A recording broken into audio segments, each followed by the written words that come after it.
This is Ryan McGowan, and you're listening to Monday Night Football. Hello, and welcome to Monday Night Football for another week. We have a full house, as always, in the studio.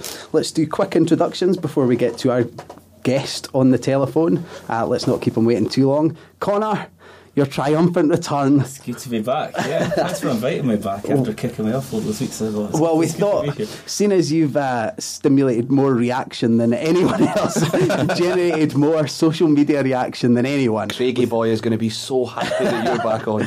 We just have to keep you. I mean, that's how you draw listeners. You know, this shock jock culture and that kind of. We've got to have you here. Hearts fans don't seem to like me as much as they like my case, so I'm sorry I can't live up to his standards. That's true, but to be fair, that seems to annoy Mikey more than it does you. That's why I mentioned it, yeah. And we've got Ross with us as well. Say hello, Ross. Sorry, listeners, I'm back for another week. And Scott. Hello, guys. They make up our Hearts contingent, and I try to stay out of it all, although possibly fail sometimes. My name's Sam. I don't introduce myself enough. And let's introduce our guest for today. On the phone, we have Tam McManus. Are you there, Tam? Yes, I'm here. Perfect. Always good when you're still there 2 minutes after we speak to you first. Tam, thank you for joining us first and foremost. No problem. It's good to be on the show. Thanks for inviting me on. No problem whatsoever. So let's crack on straight away then, Tam, because we don't want to keep you too long into your Monday night. Obviously, with the focus of the show here is on Edinburgh football in the main. So we want to talk to you about your career and get your insight into football in general. But in the main, if it's all right with yourself, we're going to focus on the Hibs. That sounds perfect for me. Good. So let's start for the beginning then, because it makes the most sense. How did you sign in for Hibs as a boy come about, Tam? Well, I was probably 15 years old and I was playing with a local boys club in Glasgow, West Park United.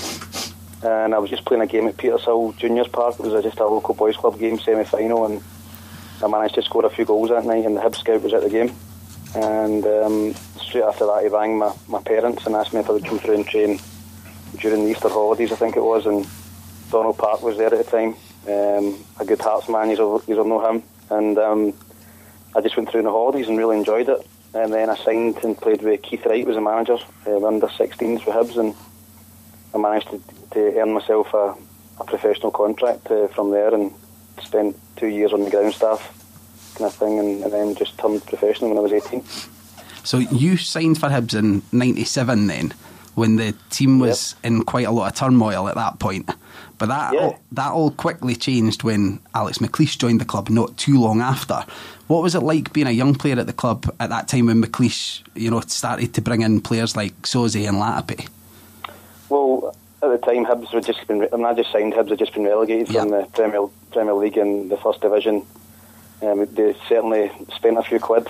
Obviously Frank Soze was there, and Russell Latapi came in, Stevie Crawford, mixed with Pat Linen. I mean, it was just a great team in the First Division. I think they won it by 25 points or something like that. So, I mean, they really scooshed the league, and I managed to, it was young Kenny Miller was there as well coming through, so I remember making my debut in 1999, maybe it had been against Stranraer. I believe so, yeah. And to come on for the last 10 minutes for Kenny Miller, and just from there, played a few more games the season after, and then just managed to break myself into the team. But it was a great time to come through, because that team was a great team, and as I said, they won the league in a canter that year, so it was great to be involved.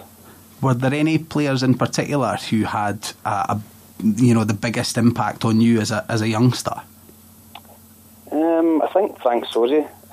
Just to see a guy like that who played at such a good level and a high level, just coming in and being so down to earth and just showed his class on and off the pitch. I just thought he was just an absolute top man and the best player I've ever played with, but also one of the best people I've ever played with. He was such a nice guy. He considered 50, 60 caps for France and won the European Cup. He came in and just was one of the boys straight away, and just a pleasure to play with. And obviously when he became the manager at Hibs, it didn't quite work out for him, but I don't think he really got enough time to implement what he was trying to do, and obviously Hibs were near the bottom at that point and panicked a little bit. So I just looking back, that's really disappointing for me as well, that such a guy like that was treated kind of poorly as a manager at Hibs. How much did Soze kind of set the tone for that team, not just on the park, but in the sense that, you know, if he's no too big for, you know, these training drills or any of the small things that you're being asked to do, that maybe as young laddies you'd think this is a bit boring, or I'm not that keen on that aspect of it. How did the fact that he embraced it and got on with it, and as you say, carried himself as a true professional, how big an impact did that have on the younger players that were there at the time? Well, if you're coming through a club like Hibs and a guy like that comes in, you see how hard they worked. I mean, Frank was probably, I don't know, 34, 35 at that point. He was probably back end of his career, and he was still coming every day, first in and last out in training. He would work in his game, working his free kicks after training, working his passing and his touch, and it was just, as I said, just a pleasure to play with. In fact, I'll tell you a story, this shows you how good a guy he was. I used to clean his boots, so I can remember one day, I actually took his boots home to show my pals that I was cleaning Frank George's boots. So I was cleaning them in the back garden, and I left them overnight, and somebody stole them, believe it or not. So I had to get in Monday morning and tell him that I told him the story, that I took his boots home, and he just laughed and patted me in the head. So I mean, other players would have probably ripped their head off. But, Frank just said, "Oh, it's okay, I'll get another pair." And I can remember being terrified, and after that, I just went up my estimation. It's just a top man, and a pleasure to play with. Aye, it's interesting to know that even held, you know, amongst guys who were playing with him, although you were a youngster at the time, the fact that you were so kind of enamoured with him or impressed at the idea of playing with him, that his boots, you know, held that kind of magic for you to want to show your mates, is that in itself, I suppose, says quite a lot about the quality that he showed. No, he was, as I said, he was just, when he came into the team, he was an unbelievable player. I can remember him scoring a header against Hearts. Sorry to bring that up. And I think he lost 3 or 4 teeth. He headed it in the back of the net, and as I said, it was just a tidy way to finish for him at Hibs, because it was just Hibs fans still love him. There's absolutely no doubt about that. So, and he was only there for probably about 2 seasons. So, that just shows you the high esteem that the supporters held him in as well. Okay. Back to your own career a wee bit then. You said about making your debut against Stranraer in 99, but then it did take you another maybe year or so to start to really establish yourself in the first team. Was there ever a point where, you know, frustration kicked in? I know that you went on loan to East Fife for a wee while. Was that a disappointment when you were, you know, asked, or it was made clear to you that the manager wanted you to go out on loan to get experience? Well, the thing was, Kenny Miller just was at the club as well at that time, and he'd actually went out on loan to Stenhousemuir just before me, and that was the making of him. And I'm good friends with Kenny, and I'm sure he'll tell you that himself. Going out there and playing with experienced professionals, and these guys were on win bonuses, maybe 50 quid, 100 quid, and it meant everything to them. They were part time. They weren't earning a lot of money, and if you weren't pulling your weight or you weren't working hard, they would soon tell you, because they wanted their money at the end of the month. So to go out to East Fife was not a disappointment for me. Rab Shannon was the manager, who was an ex-Hibs player, and I went out there and I absolutely loved it. It really made me, toughened me up as a player, going out and playing in the 3rd division, and I managed to score a few goals and do well and come back, and it put myself in a stronger position to go and try and break into the team. I think Ian Murray was the same. He went out to Alloa around about the same time as me, and we both come in and got into the first team. And later on after us, the likes of Derek Radley went out on loan, Gary O'Connor. So I think it was a good thing for us to go out on loan. And I think it's a good thing if I ever turn into a manager myself, and the young kids kind of floating about and playing reserve football, I think it's great to get them out on loan, to go and see how these guys work and really toughen them up playing against old experienced players. So I really enjoyed it. Did it put, you know, everything that was involved in playing for Hibs into perspective for you, to see it, you know, contrasted with what these guys were experiencing in part-time football? Yeah, I mean, it does make you appreciate it when you come back and you've got all your kit laid out and all your boots cleaned and different things, and you go out to these guys and they're coming straight for work. You know, they're knackered doing working a maybe 8-hour shift, and they're coming into training and they're still loving it and enjoying it and working hard, and it does make you appreciate washing their own kit, and you know, it does make you appreciating what you have, and I think that was obviously a main point that McLeish was trying to make at the time, putting all the young boys out on loan, just to say, you know, this is what, if you don't work hard, this is where you could end up with different things. So I think it was a great thing for me and other players at the time. Okay, well, we'll certainly come back to that generation of young players that you were involved in before we move on from Hibs. To concentrate a wee bit on your kind of breaking into the team and establishing yourself with some memorable moments. In 2001, you really started to impose yourself in the first team set-up, including scoring an 89th minute winner at Rugby Park to fire the team into a Scottish Cup semi-final. What are your memories of that day? Well, that day was, I can remember Kilmarnock were battering us that day. I think Mixie Patalainen come on and played left back. It was a 0-0 written all over it. It really was, and McLeish stuck me on the last 10 minutes or something. So I can remember Russell Latta pick at the ball 93rd minute, last kick of the game really, and he just floated the ball to the back post. And to this day, I don't know where I found the spring from, but I managed to get up at the back post and nod it past Gordon Larson the goal. And there was about 3,000 or 4,000 Hibs fans down there, and the noise was unbelievable. And obviously, as soon as the goal went in, they played full time, and that was us in the semi-final at Hampden. So, great moment for me personally, and one I'll always remember. What was that short period?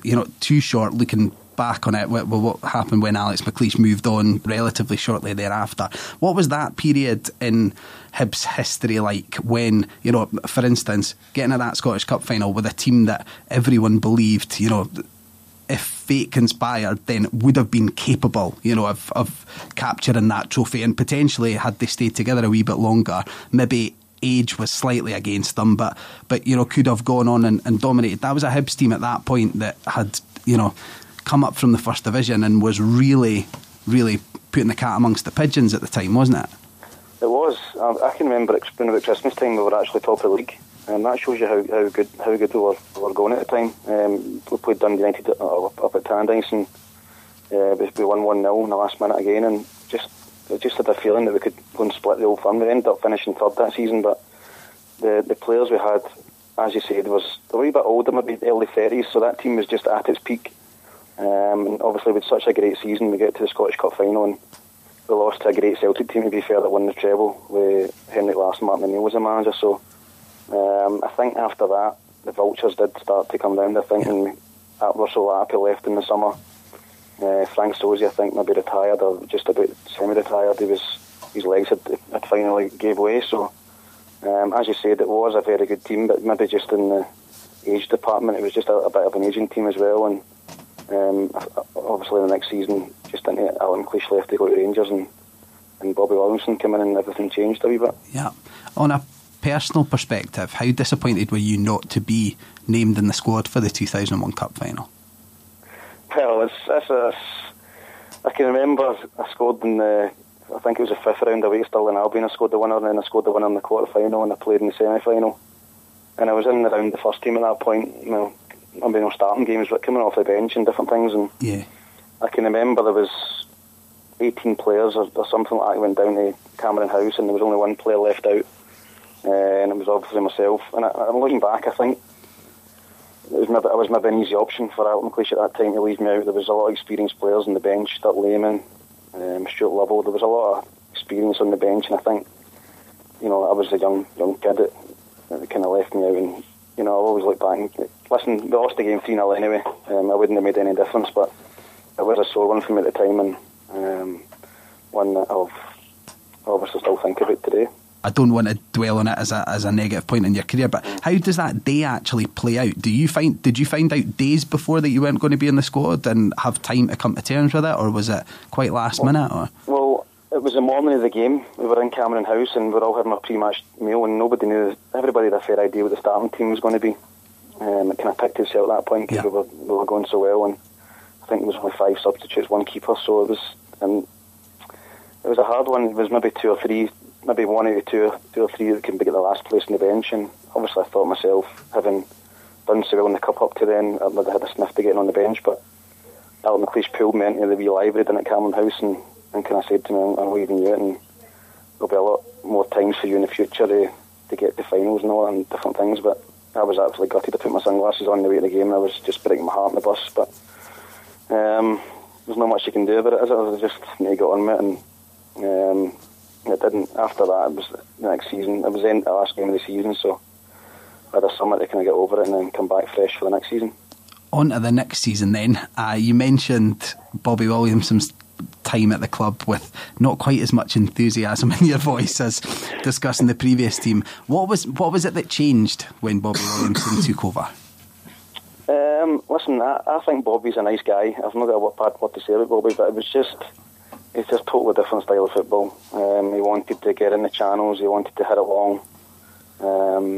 It was just a totally different. He wanted the players to work hard, which is prerequisite for everybody. You've got to go out and work hard, and I had no problem with that. But just his style of play kind of changed, and it wasn't really enjoyable. I'm sure the Hibs fans watching it at the time would probably agree with that. We had a lot of good young players coming through at the time as well, who were all good footballers, and it didn't really suit us. We struggled a wee bit, but we managed to have a couple of good runs in the cups that maybe took the pressure off Bobby a little bit. But looking back at that time, the style of play wasn't ideal for somebody like myself who prefer to get the ball on the ground. But in saying that, I did have my best season under Bobby then when I finished. I think I scored 12 goals in the SPL, and I played up with a big mix with Pat Lennon, and as I said, I had a wee bit of pace back then, so when the ball wasn't up to Mixie, I was just running behind them. I get so many goals just off big Mixie's flicks. I think you ended up top goal scorer at the club that season. Yeah, so I did have my best season under Bobby, so I can't really complain. But obviously, when Tony Mowbray took over, it was a 180-degree circle. Yep. It was just totally different. How quickly did that occur to the players in the changing room? How early into Bobby Williamson's spell did it, start to maybe get talked about in the changing room that this doesn't really suit us, or this isn't quite what we needed at that moment in time? I think when you're playing football, you just got on with it. I think if you're in the team and and you're playing, and listen, we were never in any danger of getting relegated. We were always kind of mid-table or just try to battle in the top six, but we were never up kind of near the top. So I can remember one of the seasons, and started off the first game, we lost 6-2 to Hearts at Tynecastle, and we lost the first 6 league games, and I think obviously he was under pressure, and we ended up winning the next 6 games. So it was just bizarre. We lost 6 and then won 6, but as I said, Bobby was a fantastic guy, and I met him later on in my career, and I still chat about him. But as I said, just the style of play didn't suit a lot of players at the time. But as I said, there's nothing you can do about that as a player. You just have to get on with your job and get on with your work and keep your head down and play well. Okay, you mentioned one of the games against Hearts there. What were your favourite or your at least your strongest derby memories? What sticks out for you from the Edinburgh derby from your time at Hibs? Well, to be honest, there wasn't a lot of high points against Hearts, so we struggled to beat them. Actually, the 6-2 game that Hibs beat Hearts, I'd actually get sent off in the reserve game, so I was supposed to be on the bench, and I missed that game. But I remember watching that game, so. And there was a few occasions that we did beat Hearts at home. I remember Ulysses de la Cruz scoring a couple of good goals, and we beat them at home. But there was a couple of sore ones as well, 6-2, and then the 4 each game, which I can remember coming off with 2 minutes to go in that game, and we were 4-2 up, and I was giving it the high fives and kind of everything to the Hibs fans, and just I couldn't believe it happened. It just.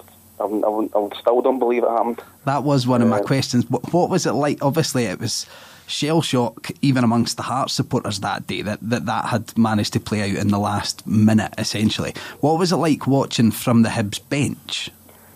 Well, when the 4th goal went in, the Hibs bench get panned in with the Hearts fans behind it. I remember that running for my safety. I can just remember that Hearts scored to make it 4-3, and there was literally no time left. And then we had the ball, and Yannick Zambernardi just got the ball and kicked it straight up the park, right to the keeper. And I always remember it. I can see, what is he doing there? So they get the ball and punted it, and I think the Reece flicked it on, and Graham Muir scored again. So obviously 4 each in a dress, because we hadn't beat Hearts for ages. I can remember it, and Bobby Wilson had never beat Hearts as a manager, so he was fuming that game. And I can remember him. You talk about Alex Ferguson throwing a boot at David Beckham. Well, he threw a boot at Yannick Zambernardi and hit him in the face. I think there was a size 9 predator still embedded there. He was absolutely raging at him, and I think he got dropped for about half a dozen games after that. But as I said, 4-2 up, a couple of minutes to go. You should never ever be drawn 4 each, and obviously Graham Weir made a name for himself in that one game, and I said that's a really sore one actually. Can you put your finger on the reason as to why the Derby record dropped off again after? Because Alex McLeish, in the grand scheme of things, had a pretty positive record as a Hibs manager in the Derby. You know, Hibs had started to establish a bit of a dominance in the fixture, although maybe not over the longer term, at least in the short term they had. That did seem to kind of go back to square one a wee bit when Bobby Williamson took over. Could you put your finger on why? Was there anything that could have been done better in your opinion? I know it's difficult to hindsight's an exact science, but was there anything that you thought, the Hibs had, that they reacted differently at Derby than they should have? I just think Hearts had better players at the time. I think they did. I think you look at I think they did spend a bit more money than Hibs at the time, and you look at your Presleys and De Vries and Phil Stamps. They had a really strong team. And I just think they were stronger than us as well. I think Hibs at that point with a lot of kind of less experienced players and kind of ball players, and Hearts just to run over the top is physically in derbies, and I think mentally as well. But you haven't beat Hearts in a while. You go 1-0 down or 2-0 down, even if you're 1 or 2-0 up, it's just that fear factor. You think, well, we've not beat them for a while, and they could come back. And I think that was just it. As you said, under McLeish, we obviously beat Hearts 6-2, and then we beat them 3-0 in the Millennium Derby, and we did have the edge over them. There's no doubt about it. But I think when Craig Levein came in at Hearts, they definitely got stronger physically as well. I think he brought in a lot of bigger players, and his Hearts went on and had a really good team for a few years under Craig Levein. Okay, let's concentrate on the positives of your time at Hibs again then.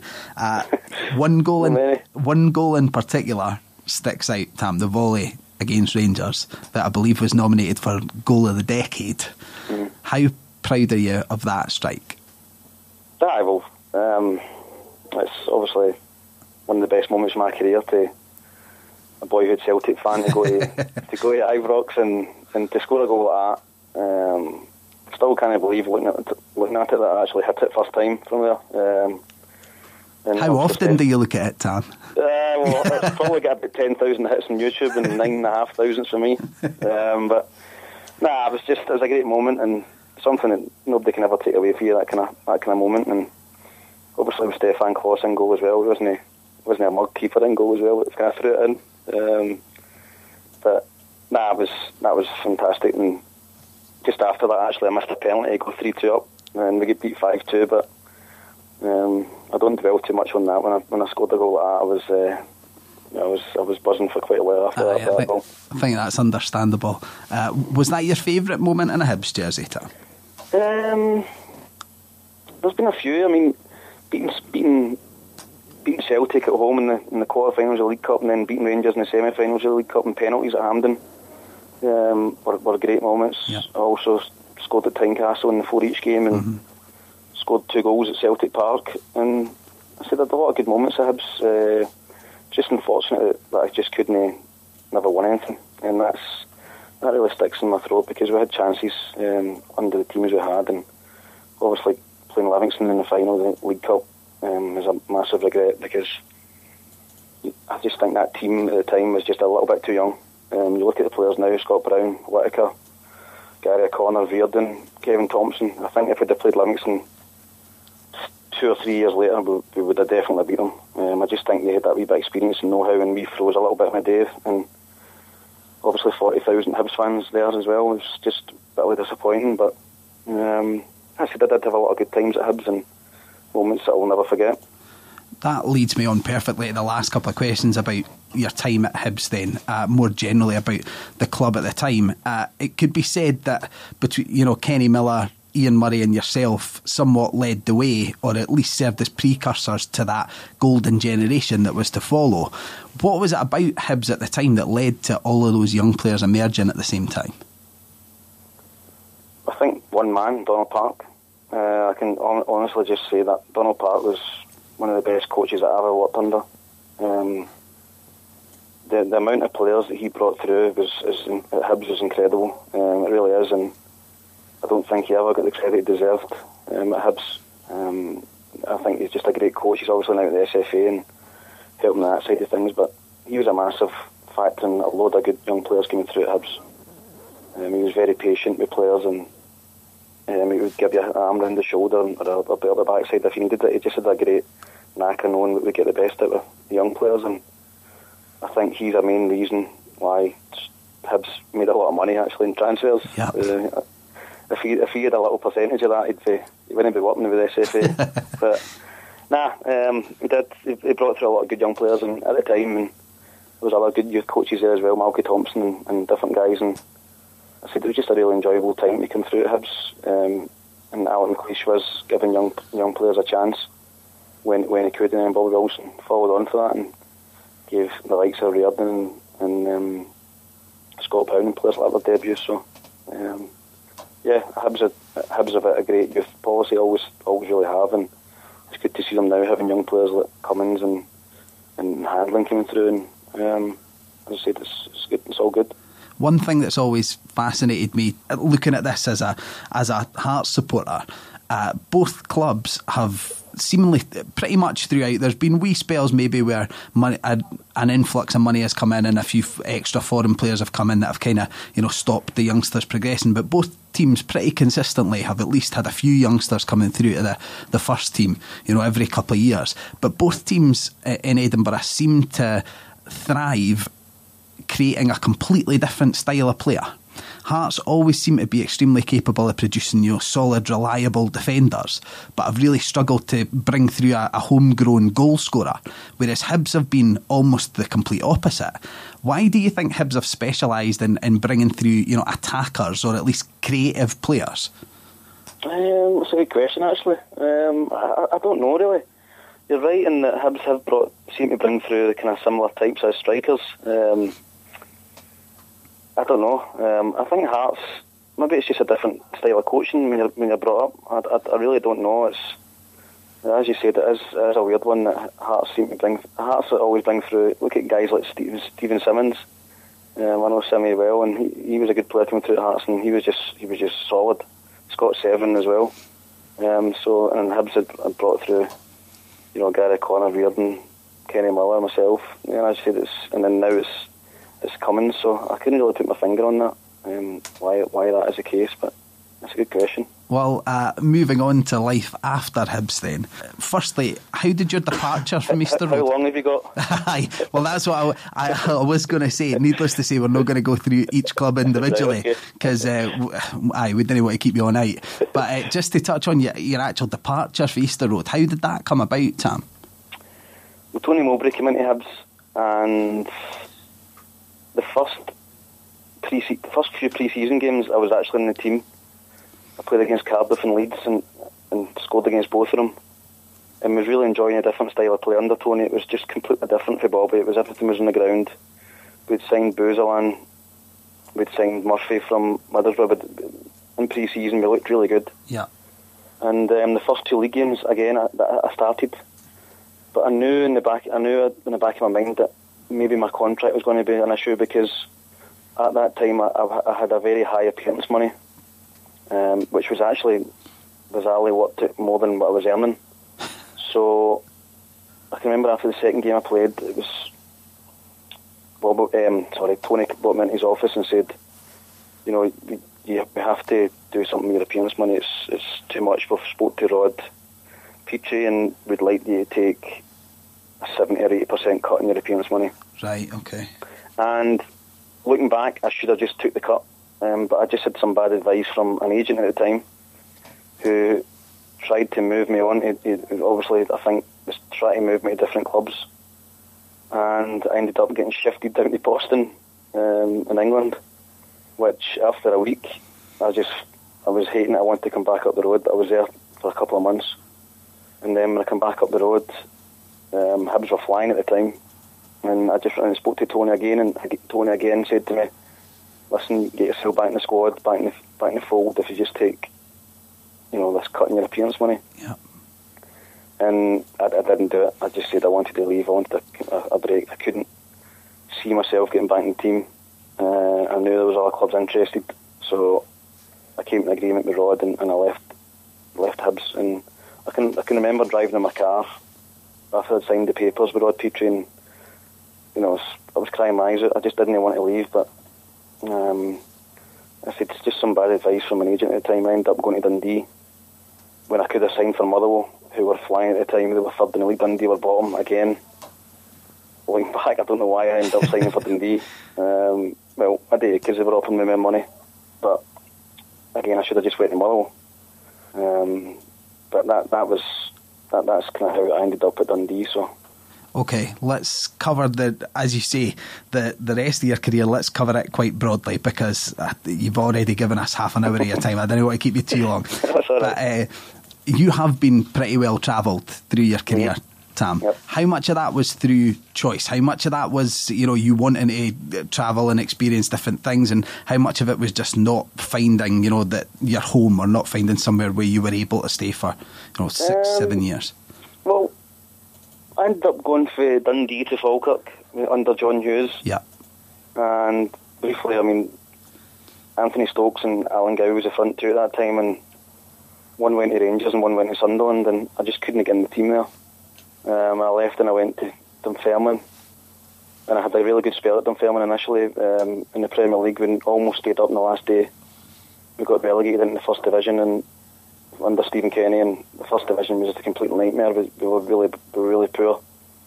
I got an offer from Colorado Rapids. It just shows you how it works out. An offer from Colorado Rapids, which was, I'd never heard of them, but ended up going down a trial game. And that was against Arsenal, aye. Yeah, down in Arsenal, and I played a trial game against Van Persie, Walcott, Gilberto, the whole shebang. And easy to stick out in that game then. Aye, it was, aye.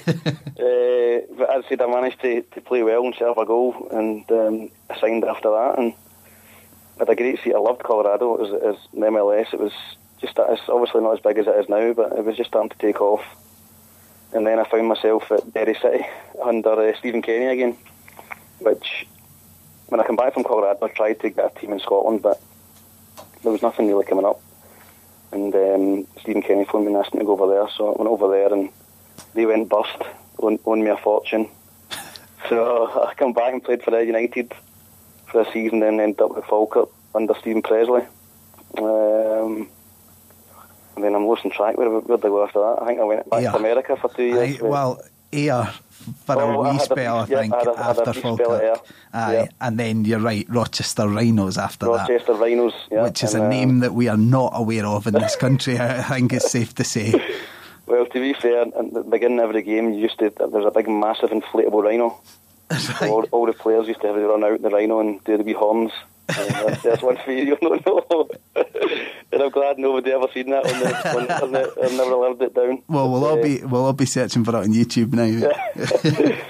And then I went to Limerick. I was at Limerick last year under Stuart Taylor, a Scottish guy who was assistant manager at Hamilton Accies, and he left to go to Aston Villa as a reserve coach, and I've ended up back in Scotland now.